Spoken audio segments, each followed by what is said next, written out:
السلام عليكم ورحمة الله وبركاته. أول ما نبدأ كلامنا نبدأ بسم الله والصلاة والسلام على رسول الله. اللهم صل وسلم وبارك عليه. أنا هنا هقول لك على سر السمك المقلي اللي هو إيه، السر من المطعم. تمام. في ناس بتشتكي إن السمك بطنه بتبقى طرية معاها يا جماعة. السمك لما بنطومه بنيجي نقليه بنحط دقيق في بطن السمكة، وعشان يطلع باللون الجميل ده بنحط ايه حبة كركم. تمام. وبنحط بنبهر بقى بملح وكمون وفلفل اسمر وحبة كزبرة في الدقيق. حلو. سر اللون الجميل ده والقرمشه بقى، ويفضل لغايه ما تيجي تاكلي كده تلاقيه ايه سخن، إيه تلاقيه مقرمش. تمام. السر هنا في معلقه النشا يا جماعه. انا بحط معلقتين لان انا قاليه، مش قاليه كتير لان انا منقيه السمك الكبير.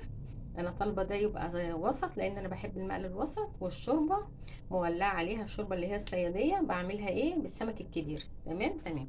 وبقى الف هنا وشفا يا رب للي هياكل. وهنا بقى السر في في النشا. تمام. والبطن بتبقى مقرمشه وجميله.